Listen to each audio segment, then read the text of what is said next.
in the quiet at night, with my heart laid bare, something stirring inside, like a silent prayer. You gave me this flame, a purpose divine. Lord, help me remain in your design. Keep my lamp burning, oh, keep my lamp burning right, keep my lamp burning, oh, till I see your light.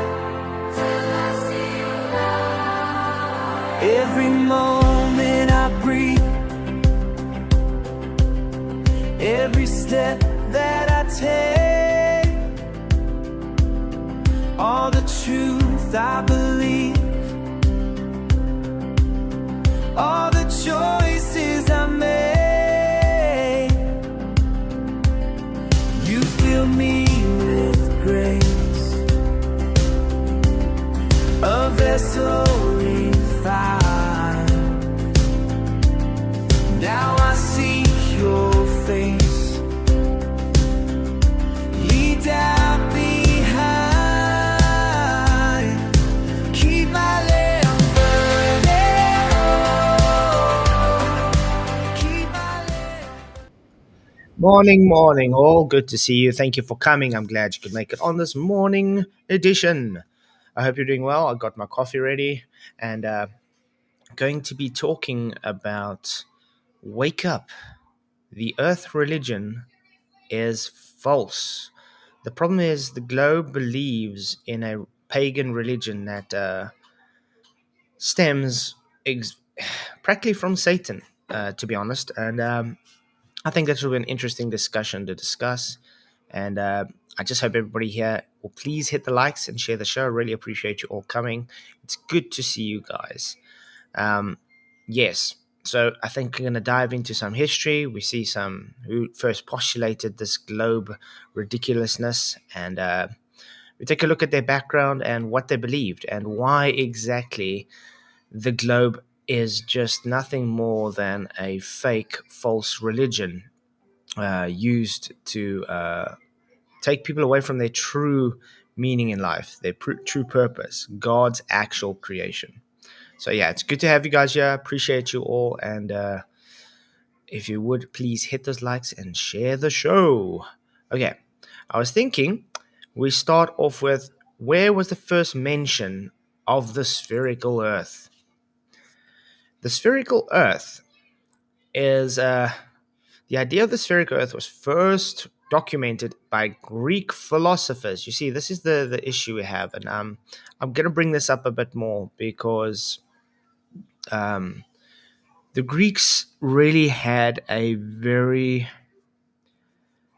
paganistic worldview, and they're the ones that came up with this globe spherical idea, all because they believed the gods would only create a perfect shape. And since a sphere is a perfect shape, therefore the gods had to create the earth as a sphere. Remember, at that time, there were quite a bit of pagan religions going around, and they were in contention with Christianity, just like Christianity is today. And, well, when the Greeks decided to push this for nonsense of theirs anyway, every other civilization, and I mean every single other civilization, believed the earth was flat. There wasn't any civilization out there besides the Greeks that were starting to think, hey, guys, maybe we don't observe the sun and moon and stars moving above our heads. Maybe we don't see the earth as stationary. Maybe it's the other way around. Maybe, just maybe, guys, there has to be some weird thing happening. Maybe it's just an illusion. But that will come to later on, because when they first postulated all this, they still believed the Earth was stationary. They just believed it was a geocentric Earth. And well, that's what they were placing it out as. They claimed it to be, guys, you see that horizon out there. Maybe it's just falling away from us because we don't really understand vision yet. We don't understand that there are optical effects like perspective or anything. So, since we are very math inclined, we are going to go and push everybody into this mathematical world construct and have them think in a mathematical mind instead of a realistic mind. What do we actually observe? No. You see, this was the first attempt of the Matrix. The Greeks were attempting to do a analog version of the Matrix, if you would like to put it that way, because they were making people live in, trying to see in a paradigm that goes against reality, and it's all just based on ones and zeros. It's based on a binary system. It's based on maths, guys. So, yes, let's look. So, the Greek philosophers in the 5th century BC, this was specific by Pythagoras. He was in the 6th century, and he is credited with being one of the earliest to propose it. I also want to point out, don't you find it weird that they don't actually have actual evidence on who precisely proposed this? It's just the Greeks did it. And then they went and just claimed that probably Pythagoras or someone like Aristotle or whatever, because they did the math. Now, because they did the math, therefore, it is so true. I just want to point out this stream is not specifically for known flat earthers in this arena, because you've probably heard most of this information. This is for newcomers to the to this kind of information, and it's practically just a podcast hoping for people to get the correct information and to know what nonsense is going on and why you shouldn't believe in this false globe religion. Okay, so he was the first to propose it, apparently, and based on the observations of the moon's shape and its terminator by the 3rd century BC. Heliocentric astronomy established the roughly spherical shape of the Earth as a physical fact and calculated its circumference. Now, I've got an issue with this. How did they establish, first of all, that the moon was physically a sphere? Maybe it looks spherical and it looks like there's a shadow on it, but can you really claim that is what it is, or does it just seem to look that way for you? You see, this is the issue I have with this, because they're assuming something and they're just claiming it as fact. They're claiming this moon is a physical sphere floating around in the sky. Now, you also have to take into consideration that when they decided to place this sphere rock in the sky, was it just magic holding it up in the air? No, no, no, no. The Greeks said it's God's magic power holding the moon up at that in the sky, because why? Why would God not be powerful enough to hold a rock in the sky? Okay, so let's carry on. And then obviously they calculate the Earth's circumference. So I want to point out, calculate is not measured. There's a difference between calculation and measured. Because if you measured it, you'd have to physically know what to do. And because the Earth is so large and there's no way to actually measure the Earth other than the instruments we got today, which is based off of a horizontal measurement and then calculated into whatever you need it to be. So, yes, calculations, measurements are two different things, and that's why they calculated the circumference, not measured it. So they assumed there is a sphere, they assumed there is a radius, they took a measurement of an angle, and that angle was then calculated to give the radius circumference. Okay, so there it goes. Here's more detailed look. Pythagoras was 6th century BC. He believed to have the first proposed the idea observing the terminator of the moon and reason, and if the moon is round, the earth must be round as well. And this is why the flat earthers come with, well, let's take this into logical terms. If you play snooker and you hit the snooker balls, just because the snooker balls are round, does that mean the table is round too? No. This is called logic deduction. And it's really sad that people are claiming to be so smart and yet they are logical because they look out and they see the moon and they say, well, I believe the moon's a sphere, so therefore where I stand upon should be a sphere too. Really, really illogical. So not really smart. It's the same as, let's say, looking at a seahorse and claiming, well, a seahorse looks like a horse, so therefore it's an actual horse. No, definitely not. Okay. Then we move on to Empedocles and Anaxagoras, and that was in the 5th century. They also offered arguments for a spherical Earth based on an observation of lunar eclipses, where the Earth's shadow on the moon is round. Okay, I've seen this a lot though, and this is usually arguments we get all the time from all globers. Um, Earth, solar eclipses, they're like, well, we know what solar eclipses are. It is simply Earth's shadow casting on the moon and it's closing the light. So the sun won't be able to shine on it, and that's why we see what is this one? The lunar eclipse. I call it poppycock because if you look at the umbra and penumbra, I think that's something we should quickly look on. Lunar eclipses. Lunar eclipse. Lunar eclipse diagram. There we go. Okay. The lunar eclipse diagram is very specific.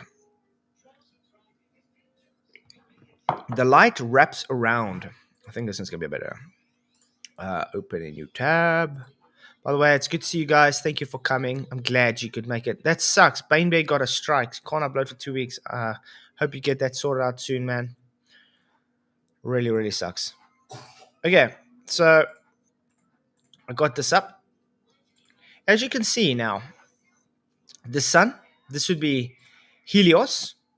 And then you got the Earth, that would be claimed to be us on this water spinning ball testicle in space.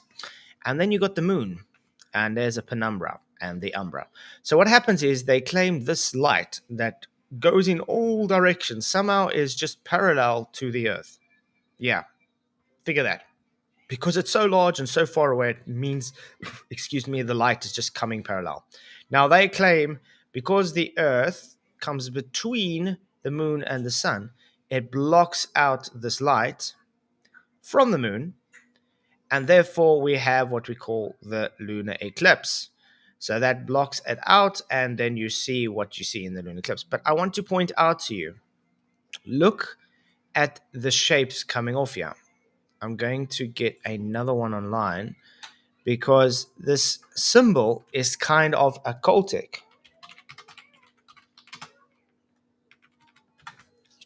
Let's see if I can find it quickly. The symbolism behind it is occultic. And let's see. Where is it? Where is it? I should have got this ages ago. Why didn't I?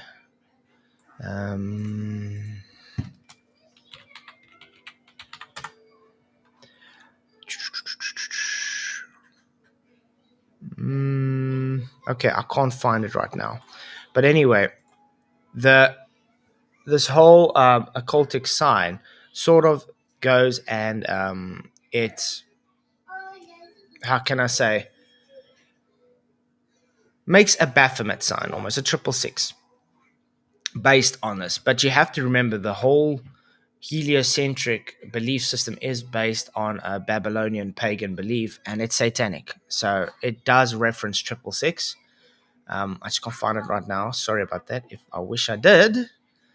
But anyway, also one thing that's really important to understand about this that they're showing on screen is light doesn't specifically wrap around things the way they want you to understand. So they're going to say, well, you see this light, because the light is so far and it's parallel and so on, and there's refraction through the earth, it bends the light around the earth to give this umbra. And that's why you see the penumbra and umbra on the moon. But that's a big claim, though. There's no known physics really for this. It's just, as always, a claim. Now, what is the moon? What is the earth? What is the sun? Nobody actually knows. But if you want to take it on belief systems, according to the heliocentric belief system, the sun is Helios. It actually denotes coming from the sun god, Helios, where all life comes from. Yes, even in the heliocentric model, you guys believe you require Helios, the sun god, to give life upon the earth. So you require Helios to be your master. So this is why I think let's bring up Genesis quickly. Genesis 1. And we can compare blue letter. And we can compare, and then we can compare to what the truth really is. Now, obviously, I'm going to bring biblical scripture up because this is biblical cosmology, and it's going to explain perfectly why the heliocentric model is just pagan and it's a false religion which is based on satanic beliefs, Babylonian. Okay, we don't have to read through everything. I'm just going to explain to you the basics of the first day and then move over to the fourth day. In the beginning, God created the heavens and the earth was without form and void, and darkness was upon the face of the deep, and the Spirit of God moved upon the face of the waters. And God said, "Let there be light," and there was light. And God saw the light, that it was good, and God divided the light from the darkness. And God called the light day, and the darkness he called night, and the evening and the morning were the first day. Now, if we have to take that into consideration on what the globe believes, they believe that the sun has to be there to have a day. So, in other words, they believe, first of all, the earth has to be rotating on its axis around the sun. So, a rotation of the earth towards the sun is an hour a day. Now, we know, based on all civilizations through history, the Greeks were the only ones to believe against this earth. Now, when we have this day, according to the so-called Greeks, they didn't have a sun, they didn't have a moon yet. So how did you have a day? Well, Christian Bible scholars who believe in the globe would come and say to us, well, God was the light. He was the reason for that. This is just proving the earth was rotating. Well, no, you can't prove the earth is rotating using this because you are throwing away what scripture says. Also note that they say this is just poetry. They're saying this isn't actually a history, which is crazy because they're calling God a liar.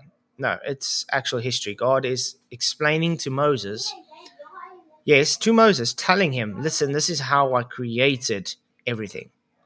Okay, so let's quickly move back onto, in the beginning, God created the heavens and the earth. So, did God say, in the beginning, I'm going to have nothing and make a big bang and then it just makes everything from nothing? No, God never said that. So that's already wrong from the global religion. And the earth was without form and void. So, does a sphere have form? Yes, it does. Now, we're reading here, there is no form, so definitely not a globe. So there's no shape for the Earth to even exist as a globe, to even have a rotation. And it's void, so that means it's just nothing. It's just chaos. There's nothing there. There's no life. There's just empty. And darkness was upon the face of the deep. Now, I want to point out as well, is simply the face is just simply a flat shape. That's all it is. It's a two-dimensional flat shape. Face means flat, guys. Like you have a face of a plate, or a face in geometry is a flat shape. And a sphere is not a flat shape. Cool. So, and God was moving upon the face of the waters again. So he was hovering over this flat sea. Now, notice, like I said, it was dead. It was empty. There was nothing. It was just dark. There was nothing. There wasn't even light yet. Then God said, let there be light. So, what is this light? No one actually knows. All we know is, as the Bible said, let there be light. So God created light. He didn't say, I am the light, or let there be a sunlight. No, it just said, let there be light. So God made a light. And then he separated this light. And then he called the dark night, and he called the day the light day. And he made this the morning and the first day. Now, the globe, to have a morning and an evening, you require again this rotation. What rotation of what? There is no sphere according to scriptures. According to all the civilizations of this time, there was still no sphere. Now notice these texts from the Torah were written way, way, way before the Greeks came to even conjure up to talk about a spherical nonsense. So yeah, I really feel it's necessary to bring up scripture a lot, and obviously you get a lot of people like, oh, you're just a Christian, you should, why are you talking about scripture? Because scripture is truth, and this is the whole reason for this.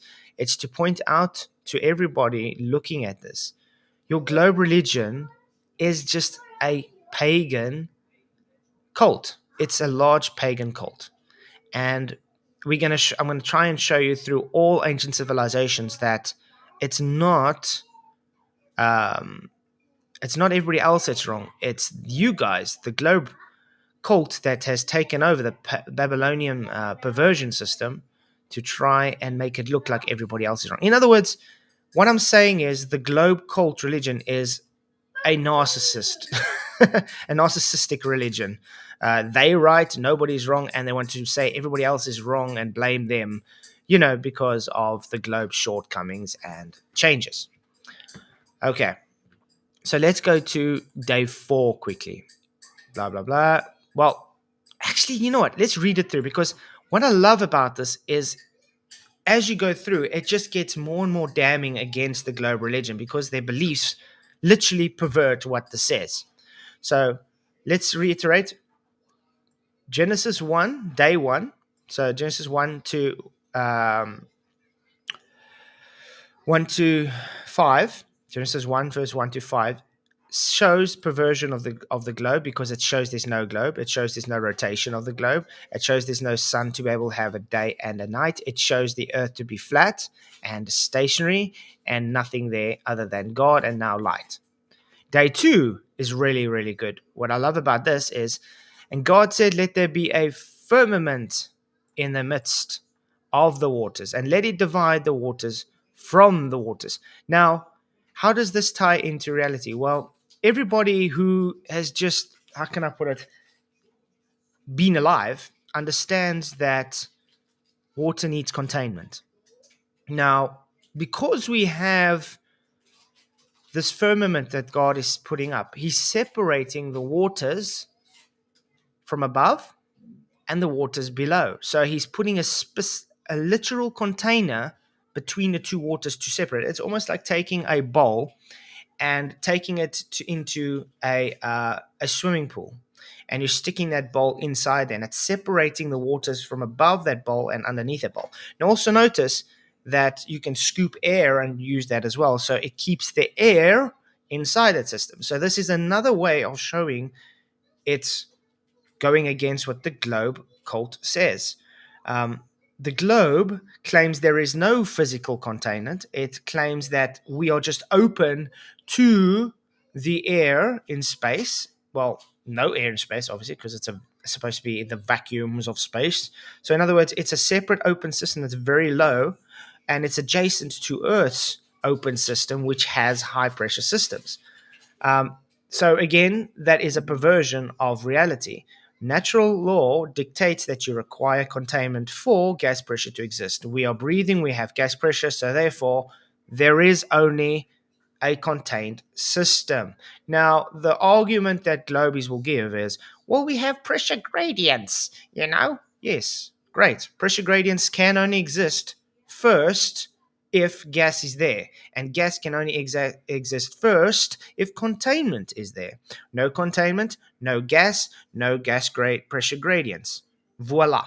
Now, what was the belief system postulated for this argument? We got gravity. Yes, the thing is, gravity has never been a thing. Gravity has never been scientifically shown to be true. There's no science for gravity other than trust me, bro. I am still waiting for I've been a flat earther for over 10 years, waiting for anybody to show me one valid scientific hypothesis and experiment to show gravity is actually true. There's nothing. It's all just been postulations and saying, trust me, bro. Then they bring up things like Cavendish, which is not an experiment. We've explained why. You have multiple IVs and DVs. You don't even have an actual postulation on what causes what, because when you ask what is gravity, no one knows. No, gravity is not a force, according to Einstein, who superseded Newtonian gravity 110 years ago. So that's just another discussion for another day. But the point is, there is no gravity. It is just another perversion of God's word. So, day one, God's word is perverted by the Greeks by calling it a sphere, where it clearly shows it's not a sphere. Day two, it's perverted by saying the earth is not contained, where we clearly know the earth is contained. Okay, so let's carry on with this, because I'd love to get to day four before we go on to something else. Okay. So God made the firmament and divided the waters which were under the firmament from the waters which were above the firmament, and it was so. And God called the firmament heaven, and the evening and the morning were the second day. Great, awesome stuff. And God called the firmament, and God said, let the waters under the heaven be gathered up into one place, and let the dry land appear. And it was so. And God called the dry land earth. And he gathered the waters together and called it seas, and God saw that it was good. Now, I also want to point out to you, people believe that there was a such thing as Pangea, and they usually reference this, and specifically Globers. They reference this part, 110, the dry land to appear and the gathering of the waters he called seas, and they say, this means that Pangea was a thing, and they love pushing this to a old billions and billions of years Earth. Total nonsense, poppycock again. And I'm going to explain to you quickly. You see this word seas. Is that seas a singular thing, or is it a plural? It's a plural, guys. Let's quickly go to seas. Yom. Okay? Yom. Let's see what it says. Sea, Mediterranean Sea, Dead Sea, Red Sea, Sea of Galilee, Sea General, Might River Nile, the sea, the Great Basin of the Temple Court, seaward, westward. In other words, it's showing different seas, more than one. Okay? Yom. So when it shows this, if you're trying to claim things like Pangea, you are claiming God saying just one sea. In other words, they're claiming that there's just one huge continent and there's only one sea around this continent, which is nonsense. This is seas, as in many seas, like we have now today, the Atlantic Ocean, the Indian Ocean, the Pacific, and so forth. There's a reason for this, because God created the earth in a specific manner. And the continents, dankie my liefie, is just the way God created. He wanted to lay out the certain continents a certain way. So that's just, again, going against what globies today want to believe. It's nonsense. Okay, so then we move on to, and God said, let the earth bring forth grass, the herb yielding seed, and the fruit tree yielding fruit after its kind, whose seed in itself upon the earth. And it was so. And the earth brought forth grass and herb, yielding seed after its own kind. Okay, where was that? After its own kind, and yielding fruit, whose seed was in itself of the kind soil was good. Now I want to point out, when God brought out all these seeds instead, when God brought out all these seeds and everything, and He said it was good, that's brilliant, because if you look at the whole of Genesis, everything God said at the end was He saw it was good.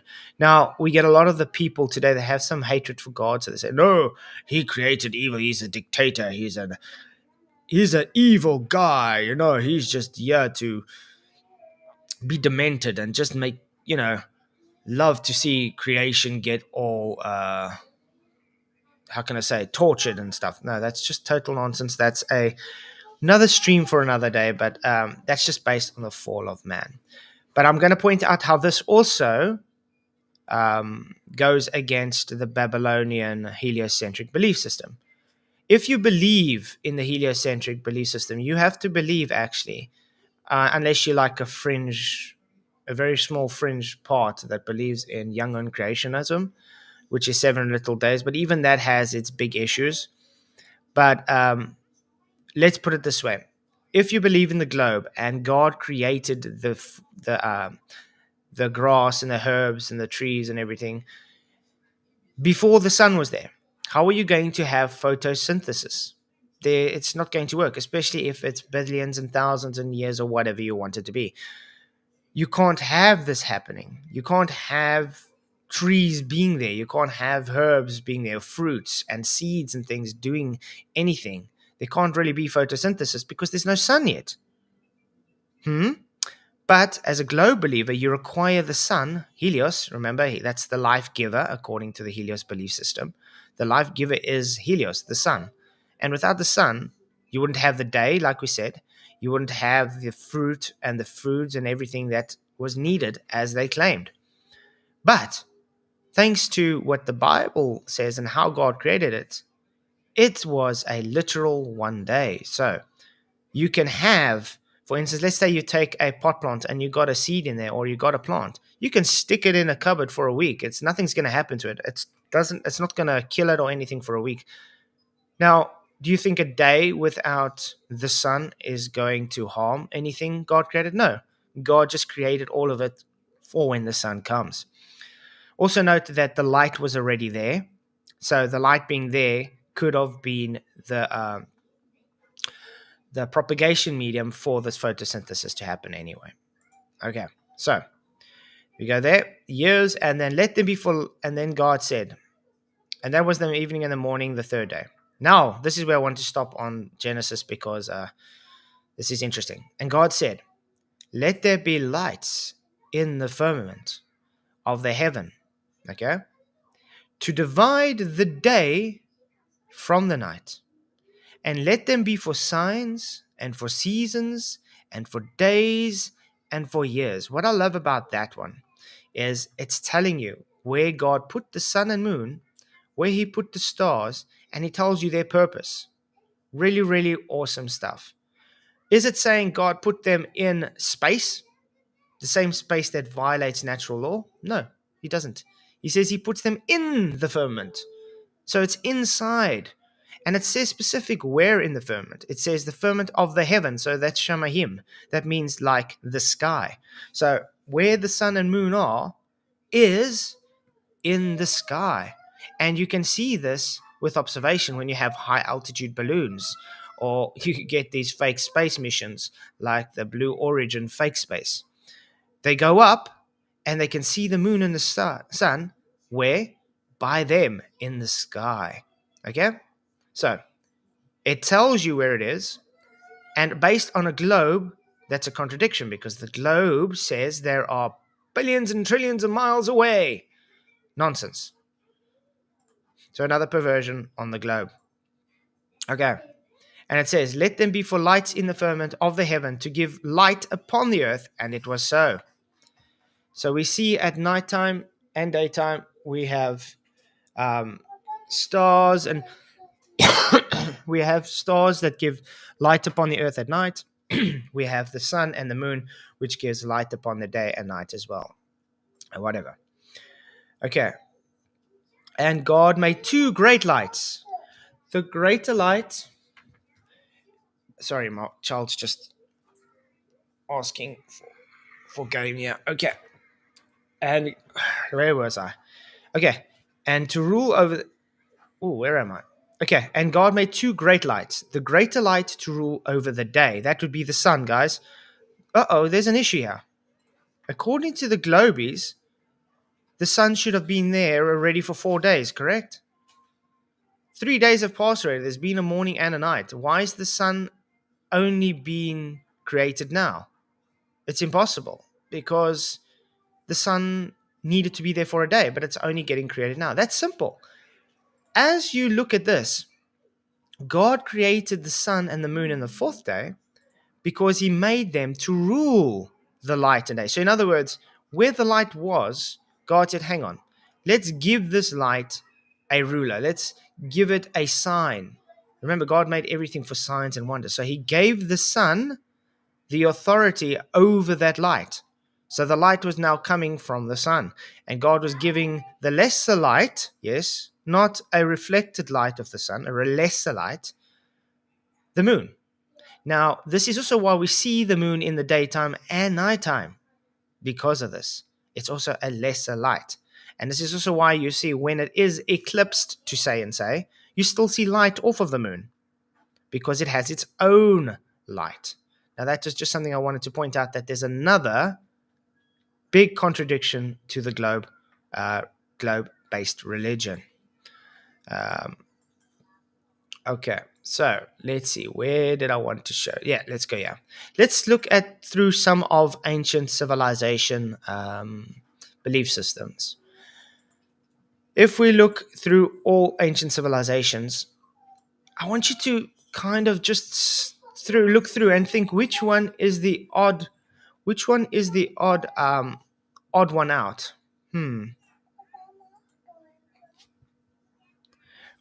Let's see. I don't know. Something looks odd about this sphere popping up everywhere. Well, the best way to go about this is to just go to this one, because this meme practically is the best way to get everything together to look at it. Open image, a new tab. And we can look at all the ancient civilizations. By the way, it's good to see everybody that's just popped in. You guys rock. Really appreciate you. Please, please, please hit the likes, share the show. Appreciate you all. Let everybody know we are live and let them know that the earth is definitely a stationary enclosed plane, the way God created to, and let them know the globe is a false pagan religion. Okay, so we got this up here, and the Egyptians here. This is based on a stationary enclosed flat plane. The Norse, there's the Nordics, they believe the earth is in like an egg, but with a stationary flat earth disk, and they have the underworld and the heavens above with the tree of life in the center, which is flat earth. The Hindus, exactly the same, but on a turtle's back, holding the earth up with elephants. That's, this is like the people try and use the Hindus' belief system to kind of make fun of all flat earthers. When you see the flat earth and on the backs of elephants, which is on the back of a turtle, which is floating through space. This is where they get from. But the point is, all this is still enclosed, and it's a flat stationary Earth. The Mayans, the same thing, mostly more like the Norse, where they believed we're in like a flat disc, enclosed in like an egg-shaped thing.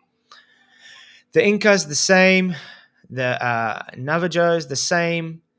And then, believe it or not, the Greeks are the opposite. They believe we sit on some sphere floating in space.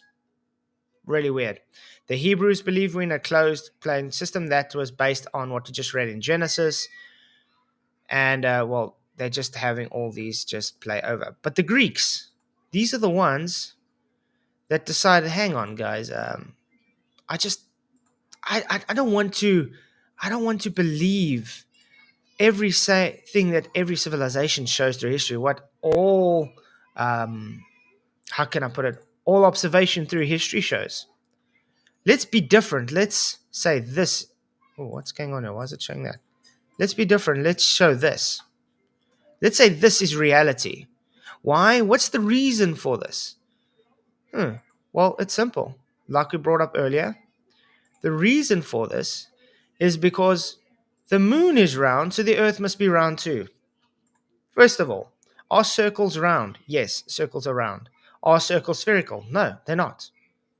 But again, they presumed the sphere of the moon to be a sphere. So they just claimed it to be so. And they presume the earth also has to be spherical because of the moon. Kind of odd. So they also offered arguments of a spherical earth based on observation of the moon. Okay. And the Hellenistic astronomy, this was the 3rd century BC, they established the sphere shape as a physical fact and began calculating the earth's circumference. So how did they establish it was a perfect fact? They didn't. They claimed it to be so. So they looked at, for instance, the sun, and they look at angles, which require the earth to be flat, by the way. And then they claimed idiocy, like the sun's rays are not divergent out of the source, it comes in parallel. And when they look at the ground and they take this angle measurement, the only measurement they take, they then calculate a circumference off of that. This is why we call them Eratosthenes, because it's Eratosthenes, apparently, a figure that they claim existed who did this, has no documentation he ever existed. Because if you look through Eratosthenes and you look at anything of his works, it doesn't exist because all his works were burnt down, apparently, in the Library of Alexandria, Great Burning. And 300 years later, someone came up and said, hang on, there was this dude named Eratosthenes, and he looked at Cyrene and he looked at Alexandria, and he saw that on this specific day that the shadow, there was casting no shadow under a well. But they keep changing the story as well, because some say it's a well, some say it's 2 obelisks, some say it's a building and another monument. It keeps changing. They can't make up their mind what the actual observation was, let alone even prove the guy even existed. Okay? Now, again, this is all just, again, a perversion of the real deal, of what purpose is and what God created the earth to be. Now, they needed it to be a sphere, and these same people that believed these things were pagan. We're going to look through some of the pagan belief systems now. But let's just look at Aristotle in the 4th century. His student Aristotle provided strong empirical evidence for the spherical earth. No, what's strong empirical evidence? There's no empirical evidence till this day for a spherical earth. So that's just total nonsense. Okay, so let's look at the Greeks' belief system.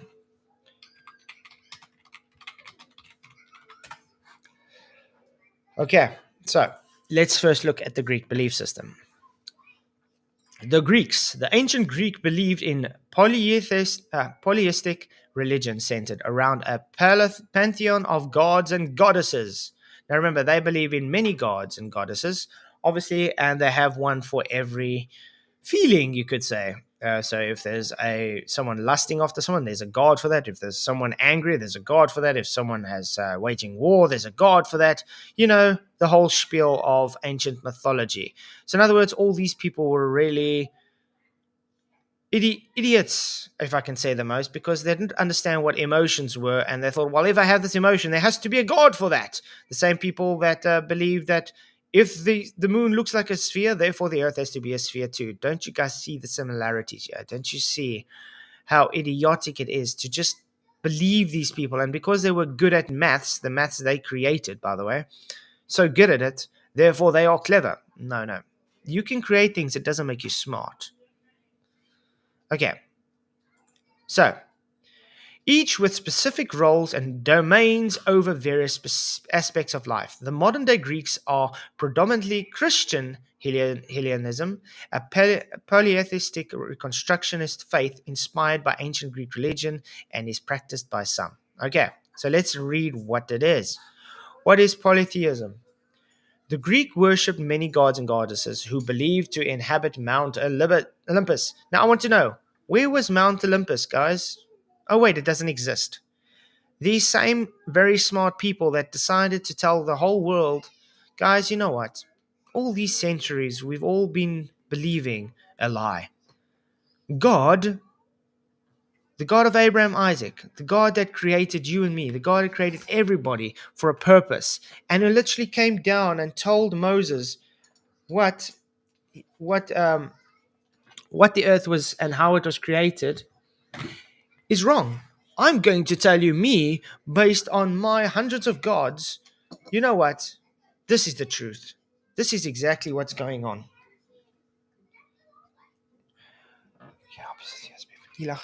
Okay. And it's nonsense. People just taking these people because they say so. It's almost like, let's say you get a salesman coming to your house, and he wants to sell you a toaster. He wants to sell you a toaster, okay?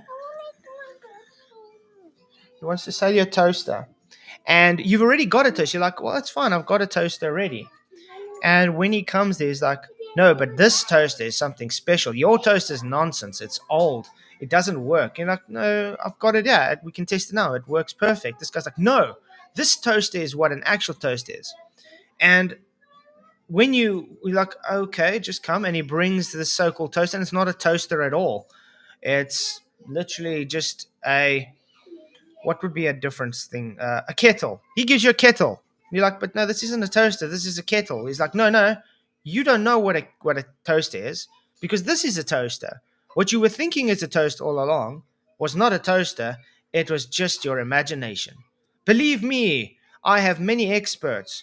All these people, you see, look here, I've got this document here of people telling me this is a toaster. So therefore, your toaster you're claiming to have used is not a toaster. This is a toaster.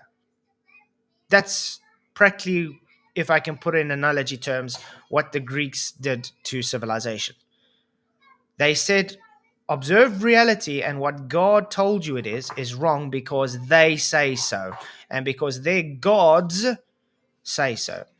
Now, I want to also employ and let you understand that these gods coming that the Greeks are pushing are satanic based. It's literally a perversion from Satan himself. Remember, everything that Satan does is opposite of God. So it's a perversion. If God says light, they say dark. If God says good, they say evil. If God says comfort, they say strife. Things like that. That's why if you look at God's character in the Bible, and God says, well, guys, I created you so we can be together, so we can be close to each other, to have a personal relationship. I created you so I can walk with you and we can spend eternity in relationship, to be my bride. Now, what happens is these Greeks came and said, no, that's not true. There's not only one God. God didn't create you to be close to him. There's many God and goddesses. And they are telling you that the earth is big and it's round. It's not flat and stationary as God told you. He lied to you. And they're telling you that, you know what? You can do these things. The so-called sins you're claiming don't exist. It's just the way that your God is dictating rule over you. And this whole, how can I put it? Everything about it is self-lust, self-gratification, self-righteousness. It takes away the actual purity of God. It takes away everything God created you to be. So when you look at the heliocentric belief system today, what's happening? God is ever moving further away from you because, first of all, you're not created with a purpose. You're just a speck of dust on this little blue marble in an infinite space that's expanding, and God is moving further and further and further away from you. But that's not reality. That's what I said. Everything about it is an inversion. So let's look at some more mythology based on the Greek. Okay, so the gods with human-like qualities. Now, this is like Hercules and stuff, where they have also they're half human, blah, blah, blah. But these gods were not perfect and often displayed human-like emotions and flaws like jealousy, anger, and love. Now, I want to point out to you that if you read, for instance, like the book of Enoch and even the Bible, you understand that these gods that they're trying to equate were just the mere demons. They were just mere fallen angels that came and taught people um, these aspects. And that's why they have these aspects of human. How can I put it? Emotions. And I just got to point out these emotions, like jealousy and anger and everything that came, they actually manifested after the fall of Adam and Eve, after they disobeyed God. So you have to understand that these feelings were there because God created everybody with a free will for everything. So if God created good, there has to be evil, unfortunately. If God created hot, there has to be cold. If God created light, there has to be dark. There's always an opposite and equal. So if God gives you a free will, you have to understand that to have that free will means there has to be a choice that you can make. If you didn't give an opposite for a choice, there wouldn't be any free will. So hence why the angels also, just like us, have free will, and they also have things like jealousy and anger and love and whatever that they have to have. And since they came down, these gods, as you put it, were not actual gods. They were frauderies. Okay, so then we go. The mythology. Greek myths explain the origins of the gods and their relationship with humans and influence on the world. I just want to see if I can get that. Yes, you don't need to do, but the thing this, I'm trying to, what I just told you, it comes into what was said. If you read the book of Enoch, it tells you that they came down and they taught humans how to fight, how to create weaponry, how to do rituals, how to do all these things. And that's exactly what these so-called gods did in the Greeks. They came and said, well, we're the gods, we're going to teach you how to make a bow and arrow. We're going to teach you how to make a sword. Sorry, give me 2 seconds. Okay. So just turn the children, put the TV a bit softer, loud all of a sudden. Okay. So what did they believe in the rituals and sacrifices? This is where it gets even more, how can I put it, satanic. So Greeks honored the gods through rituals. Yes, they love rituals, which is not a thing to be good because it's just based on tradition and whatever. And festivals, more that falls under traditions and rituals as well. Sacrifices and offerings in temples. Now, people could say, well, yeah, well, Christians also had sacrifices. No, that was Judaism. Judaism had sacrifices specifically based on animal sacrifices or giving good tithes or whatever. Like, for instance, the reason the sacrifices were coming in Judaism was based on the fall of man again, because there had to be a price to pay for the disobedience. Remember, because sin, it equals death. So when it came to be that Adam and Eve disobeyed God and they ate of the tree of fruit and knowledge against what God said, there came death into society. There came death into the world. And this is when you started seeing things die off. Entropy was introduced. There was now death. If we read further in Genesis, you would understand that there was no death yet. The plants were given to eat. Everybody was, in other words, just omnivores. There was no any meat eaters or anything. Now, that doesn't mean God didn't create anybody with carnivorous teeth or things like us. It's just how God created. Remember, God also knows everything. He knows what would happen and what you do. But that doesn't take away the free will that he gives you the opportunity to make for yourself. Of course, he didn't create robots. So yes, because of the fall of man, the sacrifices to show that they, how can I put it, they're needing sorrowness for this, and they wanted to have a relationship with God because there need to be atonement. They had animal sacrifices, hence why Cain and Abel. Abel was showing his sacrifices, giving the first lamb, spotless lamb, as a sacrifice to God, because that would be the perfect True, and there was also symbolism to symbolize when Jesus would come, because he would be the spotless lamb. Now, Cain obviously not going that route, feeling jealous, and all the things that show his heart intent was not there, because he was just tending a garden, saying, "Well, here's fruit of mine. Take this." Yeah, we know how that ended. And then, what was the actual sacrifices that the Greeks did? Well, that's very simple. They sacrificed actual people.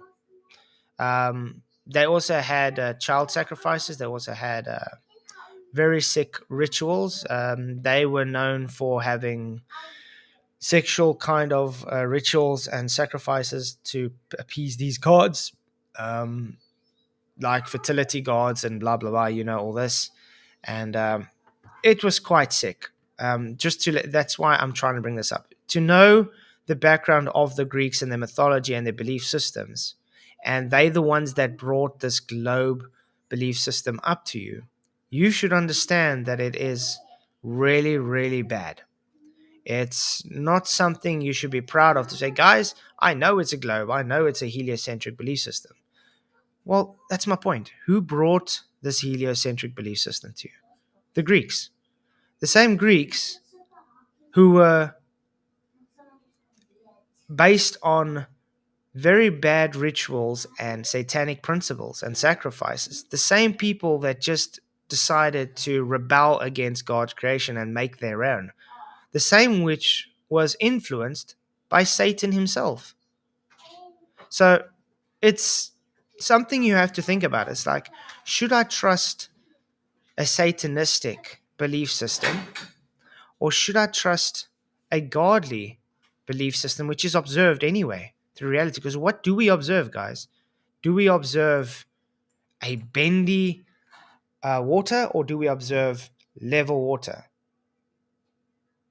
Let's see. Physics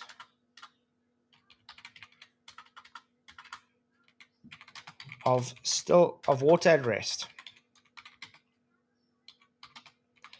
Now I want to look at this, and I want you guys to tell me if water at rest has any curve to it. Hmm. Hmm. Hmm. Let's, for instance, go, yeah. Do you see this line? That's level. That's the water. Everything about it, guys. Look, all the water. Now, that's just the ships going up. But the point I'm trying to make is, water never curves, guys. There's no such thing as curving water. Let's look at the lake. Look how beautiful this is. Okay? There's no curve to this water. There's no curve to this water. There's no curve. Now, how do you look at something like this and say, hang on, guys, this water's curving? No, you can't say this water's curving, because it's not curving. It's observed to be flat. The physics of water tells you that it's observed to be flat. How else? Let's, for instance, say, do we observe Earth moving? No. What do we do when we observe things in the sky? Let's look at night sky.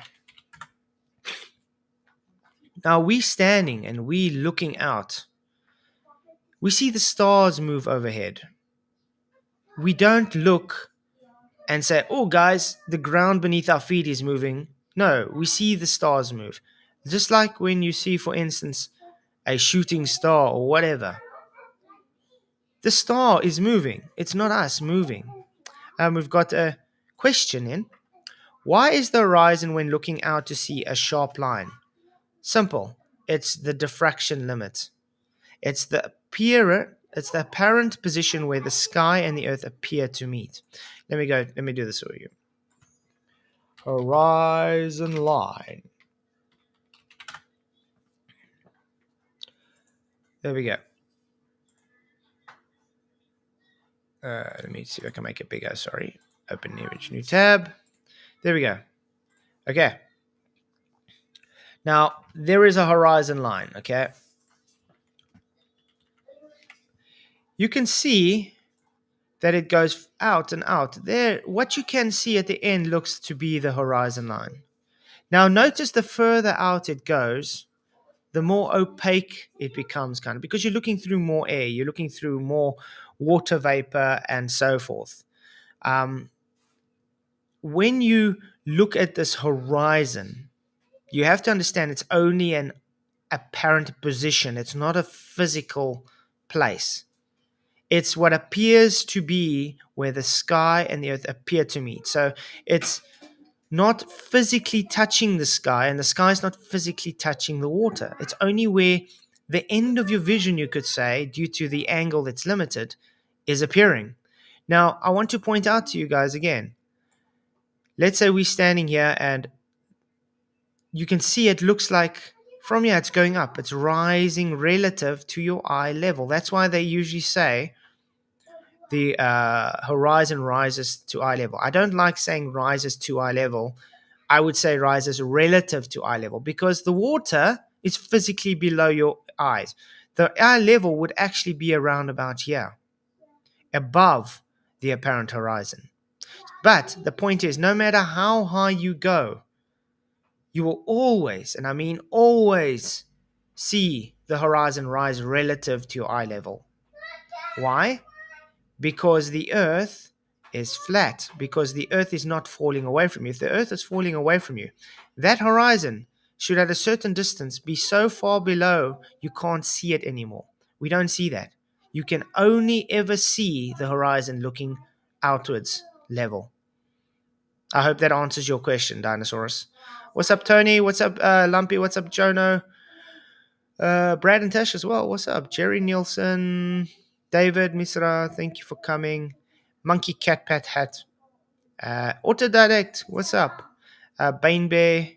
And I think that's everybody I see in chat right now. Thank you, guys. If you can, just hit the likes, share the show. It really, really does help the show to grow, and I appreciate you all. So let's see. So far, we got 38 votes. You believe it's a globe? Yes, 21%. Oh, shame. No, 79%. Woohoo. And we got Conley in the house as well. Good to see you guys. So, yeah. If you have any more questions, more than happy to go through some of those questions for you. But Daniel Watkins as well in the house. What's up, man? Glad you could make it. But I think I made my point that the heliocentric belief system, it's just based by the Greeks, which were pagans. And those pagans were satanic in foundation. So why would anyone go and take this pagan belief system if you are claiming to be, how can I say, a logical thinker, first of all, and if you want to be honest with yourself? Why would you trust anything based on a pagan false religion that said to the whole world, no, you guys are wrong. This is what really truly is. And let me tell you what truly is. Your God is false. Your creation, he told you, is false. My gods and goddesses who sacrifice children and sacrifice women and do sexual activities constantly for lustful pleasures are telling you how the world actually is. You should just trust me. Doesn't it sound sort of like the serpent going in the garden? And he goes there and says, surely you shall not die. God is just trying to control you. He's just trying to keep you under his thumb. Hey, post anything too. Good to see you. And Denisaurus says, so will someone answer me? I literally just showed it on screen for you. So we probably just got another troll in chat. Shame. So, that's practically just all I wanted to show today, guys. So I've made my point. And yeah, it's good to see you all. Really, really do appreciate you all. What is going on here? Why? Sorry, something's not... Okay, it is set on. Okay. So do you guys have any questions further you want me to go on before I do close? Because I've been going on for an hour. I did say I'm only going to go on for an hour or something. But it was great being here. It's great to be off so I can make another stream. But yeah, just to let everybody know, I am not leaving Flat Earth. I've never claimed to leave Flat Earth. So when you get people saying, "Oh, you're not going to do Flat Earth content or blah blah blah anymore," they're just talking nonsense. They're talking out of their heads, and they're not actually paying attention to what I said. I said I'm going to be doing biblical cosmology, which is Flat Earth. I said I'm just not going to be engaging with the anti-flat earthers anymore and really watching their content. Obviously, now and then somebody might push something from them to me that I might have to check and to address, but that's about it. I'm not going to engage specifically with those people. Hey Joe, good to see you. Thank you for coming.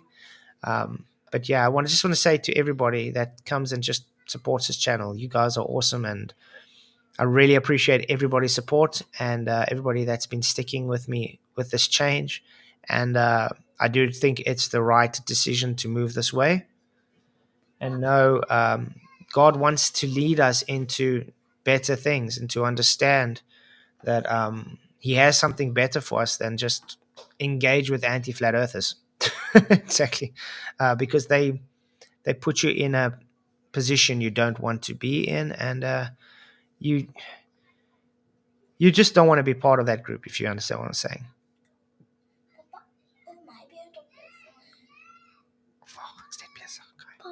Okay, sorry, my children, yeah? Okay, ek is amper klaar, okay. Ja, julle kan saam. Okay. Let me see. I think someone did share something for me. Let's see. Someone sent something to me.